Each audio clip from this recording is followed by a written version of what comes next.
कि शत्रुघ्न जी से अनमोल कुछ पूछा गया। एक बार ऐसा हुआ कि गुरु वशिष्ठ ने चारों भाइयों यानी राम, लक्ष्मण, भरत और शत्रुघ्न को अपने पास बुलाया और कहा कि तुम उसका नाम बताओ, एक एक भाई मुझे उसका नाम बताओ जो तुम्हारे लिए सबसे ज्यादा महत्वपूर्ण हो।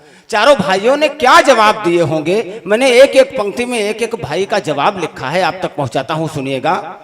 कि शत्रुघ्न जी से अनमोल कुछ पूछा गया, बोले वीरताई के समान भला और क्या। शत्रुघ्न जी से अनमोल कुछ पूछा गया, बोले वीरताई के समान भला और क्या। लखन से पूछा गया, लखन ने ऐसा कहा, मेरी सीता माई के समान भला और क्या।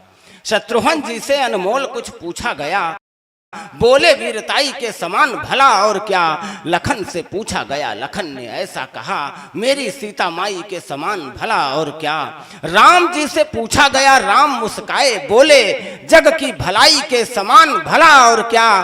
भरत के नयनों से गिर के दो आंसू बोले, दुनिया में भाई के समान भला और क्या। बहुत अच्छे, बहुत अच्छे, बहुत अच्छे। राम के लिए, भरत के लिए राम क्या थे, लेकिन राम के लिए भरत क्या थे। मैं चार पंक्तियां और पढ़ता हूं आपके बीच में। जी पढ़िए। चित्रकूट में किसी दिन माँ सीता ने देखा कि भगवान राम माँ सीता से छुप कर बैठे कहीं रो रहे हैं। मैं चार पंक्तियां वहीं से उठाता हूं, आप तक पहुंचाता हूं। कि एक बार बैठे बैठे रोने लगे राम जी। एक बार बैठे बैठे रोने लगे राम जी, तो माँ ने सोचा राजा दशरथ याद आ गए। एक बार बैठे बैठे रोने लगे राम जी, तो माँ ने सोचा राजा दशरथ याद आ गए। या कि इस जंगल के कांटों भरे रास्तों पर अवध के फूलों भरे पथ याद आ गए। एक बार बैठे बैठे रोने लगे राम जी, तो माँ ने सोचा राजा दशरथ याद आ गए। या कि इस जंगल के कांटों भरे रास्तों पे अवध के फूलों भरे पथ याद आ गए। केवट का प्रेम, माता कौशल्या का नेह, या कि श्री राम को भगत याद आ गए। किंतु जब नयनों से अविरल धार देखी, जान गई माता की भरत याद आ गए। वाह क्या कहने, बहुत अच्छे। मैं चार पंक्तियां और पढ़ता हूं, एकदम एक खोज की पंक्तियां पढ़ता हूं। मित्रों, जिस समय अयोध्या में प्रभु राम को वनवास हुआ था, उन 14 वर्ष की अवधि में अयोध्या में न तो कोई जन्म हुआ था और न ही कोई मृत्यु हुई थी। मेरे भाई, जन्म को तो रोका जा सकता है, ये माना जा सकता है कि अयोध्या की जनता संयमी रही होगी और कोई जन्म नहीं हुआ, लेकिन कोई मृत्यु क्यों नहीं हुई, मैंने एक कारण तलाशा है, वो आप तक पहुंचाता हूं, सुनिएगा।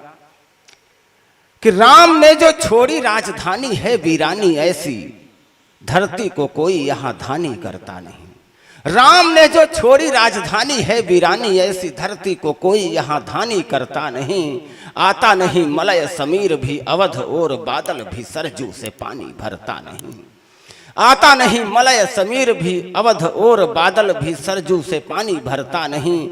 राम की निशानी भले रखी है सिंहासन पे, भगवान भी हमारा दुख हरता नहीं। और प्राण तो चले गए हैं एक बार राम संग, दुनिया में कोई भी दोबारा मरता नहीं। वाह, दुनिया में कोई भी दोबारा। बहुत बहुत धन्यवाद। तो मैं चार पंक्तियां और पढ़ता हूं कि शत्रु के, अब ये मानते हुए पढ़ता हूं कि रामायण और महाभारत की बेसिक जानकारी आप लोगों को है। कि शत्रु के लहू से केश धोएगी जो द्रौपदी, वाह, तो कोई युद्ध द्रौपदी के केस से बड़ा नहीं।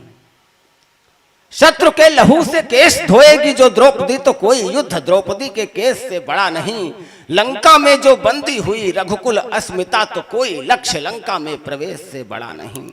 मानता हूं कुछ भी हमारे लिए गंगा गीता गाए और गायत्री गणेश से बड़ा नहीं, किंतु जब आर्त हो पुकारती हो भारती, तो कोई धर्म मेरे लिए देश से बड़ा नहीं।